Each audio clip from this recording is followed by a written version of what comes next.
Hello, my name is S.K. Williams, and today I would like to talk to you about atheism,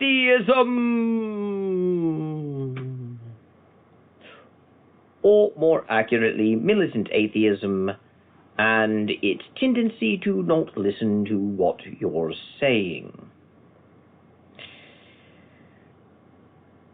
I was thinking about this in my last extended stay with my mother when I had internet access. For those who don't know, I'm taking care of a house in a remote location that, while the electricity is still on, and I can watch television, albeit by antenna, I don't have internet access. So I only really have internet access for 2 or 3 days out of the week when I go visit with my mother, so that I can return to civilization. I also use that time to get necessary groceries and what have you. Now, I'm not so far out that I'm surrounded by nothing but woods. I have neighbors around me, so I'm not altogether alone. But I am rather disconnected from the world in this particular time, and for the foreseeable future, this shall be my state. Having said that, I also generally make multiple videos, or at the least 3 videos, on the same basic topics, because the Tube OU has a tendency to remove videos of mine, or to delete videos, or to warn me off, or at least it did before I was blocked. Now, I have since learned that my channel being blocked did not actually stop me from creating a new channel. I wasn't banned from the Tube of You. My channel was just locked. But my channel was locked for 7 months. And then when they started allowing people back on, I was one of the ones they allowed back on. So this is my current situation. For a while, my channel was so heavily restricted that I had to dance around restrictions. And it got to the point where I was trying to disguise what I was saying, because, keep in mind, humans were not monitoring my channel. It was being monitored by Intelligence Synthetica. And as such, I found that if I put pauses in, used unusual language choices, and sometimes slurred my speech or used odd speech patterns and exaggerations, it wouldn't quite catch what I was actually saying, or at the very least wouldn't necessarily know if it was intended badly. I also started making videos in a similar vein to atheist videos that were heavily critical of religion, especially those sorts of videos that are either highly sarcastic and insulting or angry. And I would do that because the machine would think I was an atheist bashing religion and attacking Christianity. One of these videos did extraordinarily well that way. It was my highest viewed video. It has over 2,000 views, which I find rather amazing. But I don't think I could maintain the intensity, and it's not how I want to make videos. And it's not really how I want to make these videos either. It's also why my video's audio quality remains bad. It's not why my audio quality is bad. My audio quality is bad because I am recording this on a laptop using the laptop's microphone. I am not using another microphone. I don't have one right now. My financial situation is not great, and I have not paid for a new microphone. So I just use the one that's built into my laptop, and my laptop is not a very good laptop. I'm thinking about getting another one, and it perhaps has better audio, but for right now, this is the one I am using. However, there are online tools that could clean it up at least a little. But I've chosen not to for most of them for 2 reasons. One of which is I do long-form content, which, of course, the tube of you does not like recommending anymore. And a lot of them cut off after only about 15 minutes. Of course, you can get ways around that. You can chop up your audio and put it in segments. You could change the speed of your audio so it's only 15 minutes long and then return it to normal length. But there is a second reason I don't bother doing that, and that is that the grainy quality of it, while it may be annoying to listen to and harder to understand sometimes for a human, is generally understandable by a human. And this allows me to make these in this way, knowing few people would listen to it, but who cares? If anyone does listen to it, knowing that they would be able to understand what it is that I'm saying, but it does sometimes confuse the intelligent synthetica, which is a bit misnamed. But what does all of this have to do with atheism and with my topic of atheists not listening? Well, quite a lot, actually, because one of the reasons I believe that I was flagged was because I would comment on atheist videos sometimes, and especially after an atheist made a video about me, where I was held up for mockery and insult and denigration, I made a response video. But no one ever saw it, because when I posted it, I got one of those warnings that said, "Oh, this video, it seems like it's mean-spirited and awful. Are you sure you want to post it? If you do, your channel will get deleted." And I got a warning. My video was hate speech. Of course, the video that was made to ridicule me for something I said in a comment section was not hate speech. But mine was. Mine was hate speech, and I could not respond. At that point, I decided to create a ramble channel, and I already had a shoot a bit channel, and I began posting more things there. I intended to make some things exclusively for not the tube of you, either exclusive ramble, exclusive shoot a bit, or exclusive to those two, or at least not the tube of you. And one day I hope to revive my old daily action channel. And yes, I am using euphemism in order to convey what it is that I'm talking about.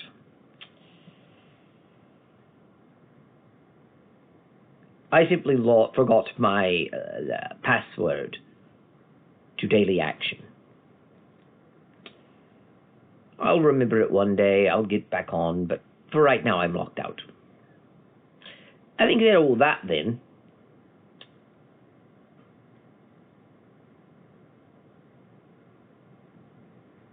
I do think a lot of atheists, because I make content that in their minds is worthy of condemnation, both criticisms of atheism and atheist arguments, and religious content, with religion being irrational and ridiculous and nonsense, and religious people being delusional and dangerous, and religion must die for reason to prevail, and all that nonsense. So they will naturally attack my channel. They don't like religion and religious topics, or at least as long as it is Christian, because they really only target Christians. And it's not really for the reason they say. They'll always tell you that they hate all religions equally. They just focus on Christianity because it's the most popular religion where they live, and that's not really true. The atheist movement is just largely an anti-Christian movement, mainly motivated by a desire to promote progressive politics. And I think that's pretty obvious to most people at this point. But having said that as well, atheists have a very hard time listening to what it is you say. And they don't like what you say. And being progressives, and I know I'm supposed to pretend a mere lack of belief in a God can't predict your politics, and atheists are all over the place in a political spectrum. Unlike the religious who are overwhelmingly conservative, atheists can, because their holy books and their holy texts make them so. Atheists, who merely lack belief in a God and have nothing else in common, can choose various sides. If you look at the statistics, religious people are more politically diverse than atheists, with atheists being overwhelmingly on the left. And I'm playing by the rules by saying that and accepting that atheism is the opposite of religion and atheists are not religious. The idea that religious people are inherently going to be conservative because they follow holy books that don't change and gear them toward conservatism, whereas atheists have nothing telling them what to think and they can be anything, it's all garbage. We all know that. We all know that in the real world, the average atheist that you meet is going to embrace humanism and the same sort of understanding of secularism that, while they will tell you is just neutrality toward religion, is actually not neutrality toward religion. It's something that's actively hostile toward religion and religious beliefs, and that promotes as an alternative to religious beliefs, secular beliefs and secular values. Which is why I actually see secularism as a form of religion. Even though we're supposed to understand that by definition secularism means not religion and therefore it can't be a religion, the moment they start talking about secular values and secular beliefs and telling you that if your religious beliefs come into conflict with secular beliefs, you must lay your religious beliefs aside, as Yuval Noah Harari said, then they are not really talking about something that is neutral toward religion. They're talking about something that is a rival to one's religious beliefs. It is another religion. Of course, they won't listen to that either. Which is a bit of a problem because our entire world is operatively secularist. Even the religious people, and again, I hate creating that distinction because secularists are religious, they just follow a different religion. But our world imagines them as religious people versus secular. But even a lot of the religious people have agreed to be secular in terms of their social policies and behaviors. And we're not allowed to question secular values or secular beliefs or secular norms. We're always told if we do, then we are extremists, and that to do so means that we want to end up like Iran and Saudi Arabia, who are under Sharia law. And if you're a Christian, it makes you part of the Christian Taliban, and that your goal is to create a theocracy in America or in Europe only under Christian Sharia law, and all of that's just nonsense. There is no reason to just automatically accept a set of humanist principles and beliefs that are, by the way, outlined in all of the humanist manifestos, and that's written about in humanist literature and has been for years, and just say, this is what a secular society would look like. This is what non-religion looks like. This is neutrality toward religion. Challenging it means going against freedom and creating theocracy. There's not even a good argument for why theocracy is bad. We just have this image of theocracy as always being tyrannical. And most people don't even know what theocracy really means. When we talk about theocracy in our modern world, we mean a country that is ruled by religion. But theocracy isn't a country that's ruled by religion. Theocracy is a country whose head of state is understood to be a god. Theos means God. Kraisi means rule. You are ruled by God, or at least a god. When it is a country that is ruled by religious clergy, it is actually an ecclesiocracy, not a theocracy. But we don't really use the word ecclesiocracy at all, and we just use the word theocracy to mean ruled by religion, and we know it's all wrong and terrible and tyrannical. But I don't think that is accurate. That's not to say that I think if a country is ruled by religion, it would be free. One of the problems with having such a debate like this is the assumption that if you don't agree with Proposition A, you must therefore agree with Proposition B, its exact opposite. So if I don't think a theocracy would be a tyranny, I must think that a theocracy must be liberty. And I get this all the time since I'm a monarchist, and I believe in having an actual monarchy, hence why I could never possibly join the No Kings protesters. That and Donald Trump isn't really a king, like they say. But the thing about it is,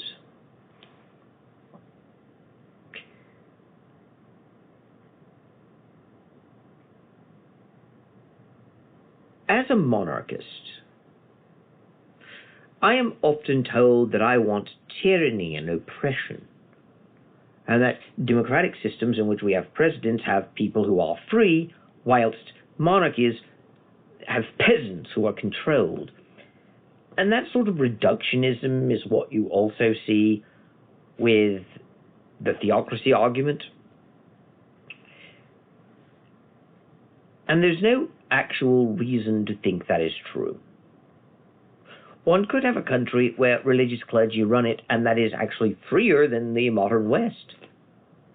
It really depends on what that government does. And one of the things that I've always been bothered by in our world where we lionize political systems and we have these fantasies about political theories is the assumption that there's this one magical thing called democracy. And a democracy gives you freedom. And if you don't have democracy, you don't have freedom. That's always been a bit of a baffling, bizarre situation, I think. It's never quite made rational sense to think that this is so. And yet, this is exactly what we are presented with. We are presented with a situation where democracy equals freedom and good, when in reality a democracy means ruled by the people, and ultimately just means that either the people get a direct vote in everything, every eligible voting member of the population would, or else that their representatives do. That's all it means. And whether or not you get just laws is an independent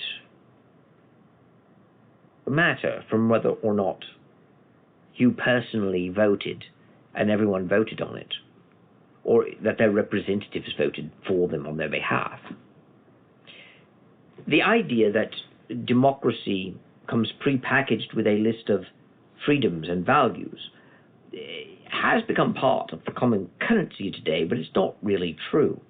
Just as it's not really true that having a monarchy means having an absolute monarchy, or being given the choice of an absolute monarchy where the king has unlimited power, and having a purely ceremonial monarch who is nothing but a figurehead with no power. You can have a monarch who has real power within his government that is not absolute, and that has checks on it.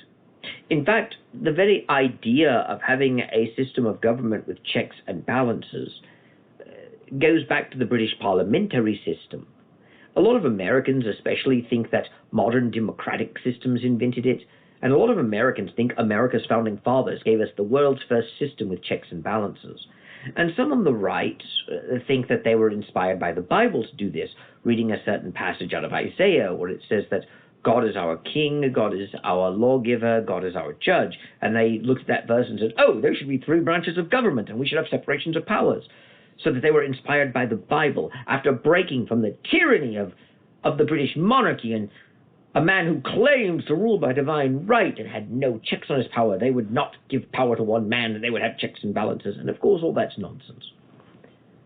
The truth of the matter is, the idea of having checks and balances in a government already existed in Britain long before Americans developed it.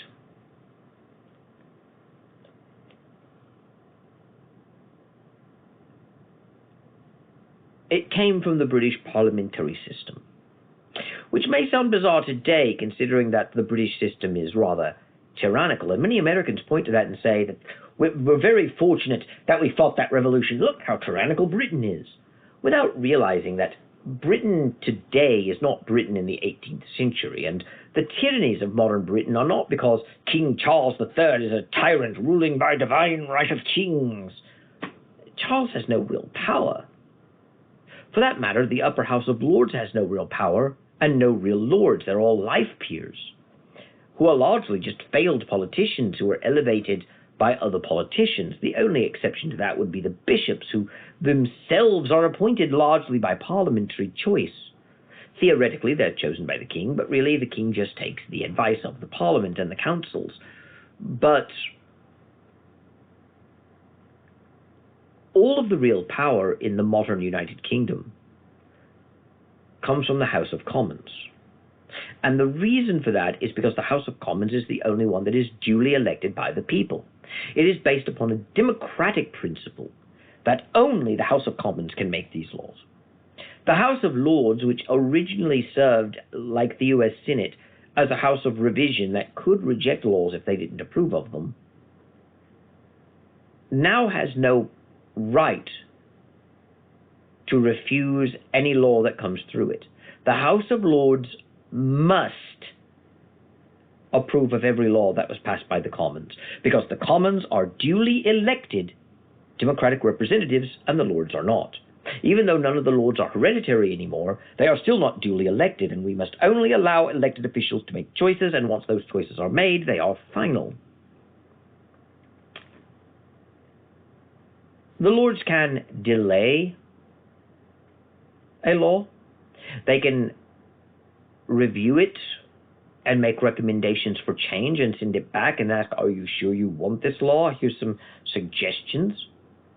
But at the end of the day, once the Commons have spoken, the Lords must comply. And then after that, the Prime Minister will take it to the King and effectively order the King to sign the law. This is not the system they had in the 18th century. This is a system that was created by a series of reforms that, to be fair, you go back to even before the 18th century, but really picked up steam in the mid-19th century and continued onward until today. For example, in the 1990s, most hereditary peers were removed from the House of Lords, and just this year, the final hereditary peers were fully removed. So, when you look at the British Parliament, you're not looking at a real system in which the king has absolute sovereign control or even real executive power. The king rules at the discretion of Parliament. That part was true even in the 18th century, but it is more so now. The king has no right to refuse what Parliament decides. They must sign it into law. The upper house, the House of Lords, is no longer made up of hereditary peers, and those who are there are nothing but an advisory board who ask you if you're sure you want to pass this law and have no right or power to revise or stop the law. They can only recommend revisions and send it back to the Commons to approve of the revisions that they suggest. For all intents and purposes, the modern United Kingdom is a unicameral parliamentary system with only one house of actual government, and that is the House of Commons, and the reason it has all the power is because it is democratically elected. So all of the problems that we see in modern Britain are not the result of monarchism, they're the result of democracy. And a lot of these reforms, in fact, virtually all of them, within the last 100 to 130 or 40 years, have been specifically designed to spread a democratic ideal. And if you look at the history of how the British parliamentary system used to work and how it's grown to work now, you will notice that with every expansion of democratic ideals, you get a contraction of people's rights and social stability. Democracy has never been a particularly good or stable form of government.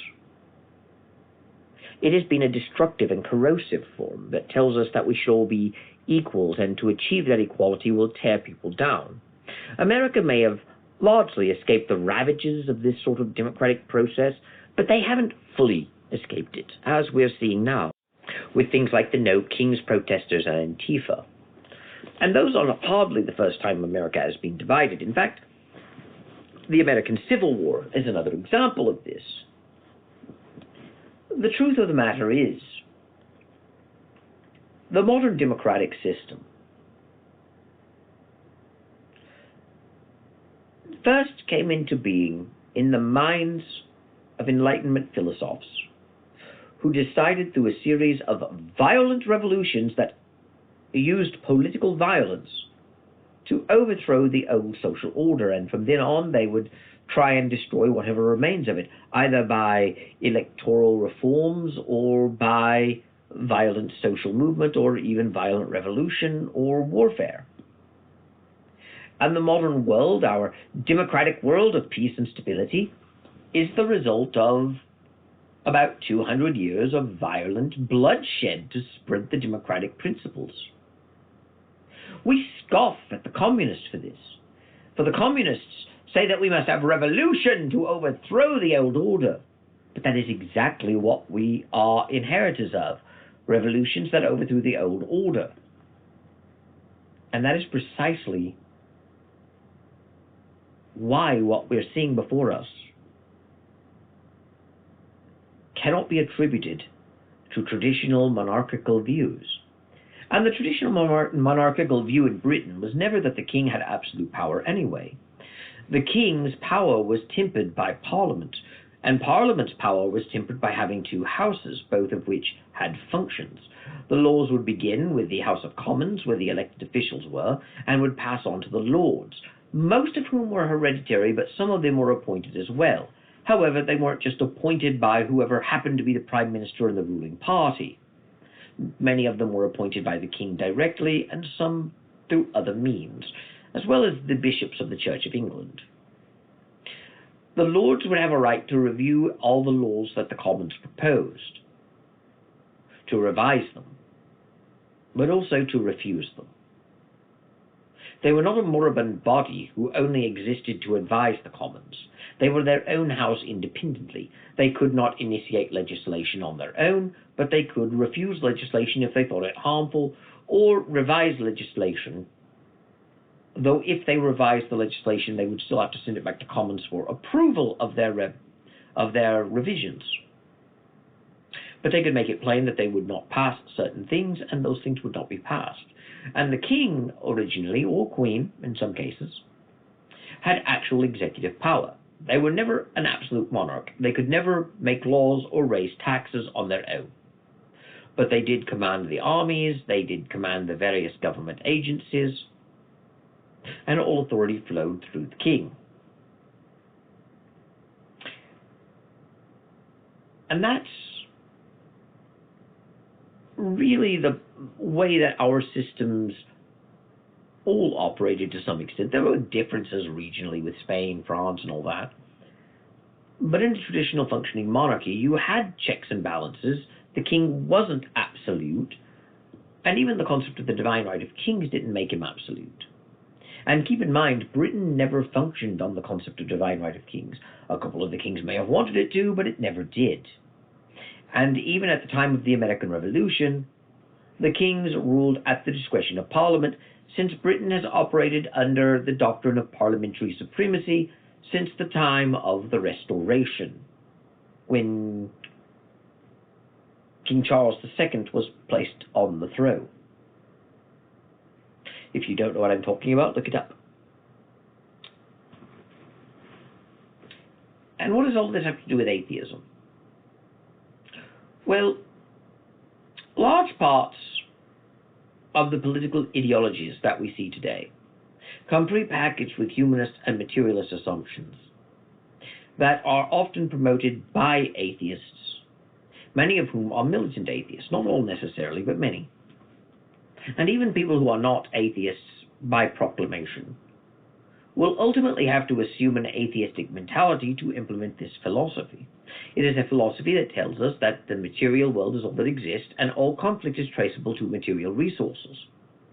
Specifically, that it is driven by economic concerns, between class struggles and struggles between other groups outside of us. This materialist view of understanding things, which goes back to Ludwig Feuerbach and the Neo-Hegelians, but which ultimately traces its origin back to the Enlightenment, with philosophers like Rousseau and Diderot, who in turn get their ideas from yet earlier thinkers, is the driving force behind modern atheism. Modern atheists, people have noticed, are highly political, more so than their Christian counterparts tend to be, and they are known for substituting their political ideology for religion and becoming very invested in it in the same way a religious person would be their religion. Again, I would argue that they are following the religion and this is part of it. But that's the point. The modern system is designed to promote this. But you tell this to an atheist and they won't listen to you, of course. And with that, I will apologize for the bit of bait and switch. Most of this video had nothing to do with atheism, or at least very little. But I still will need to evade Al Gore and his rhythm. But I haven't much else to say, so I shall take my leave of you now. Thank you, God bless, and goodbye.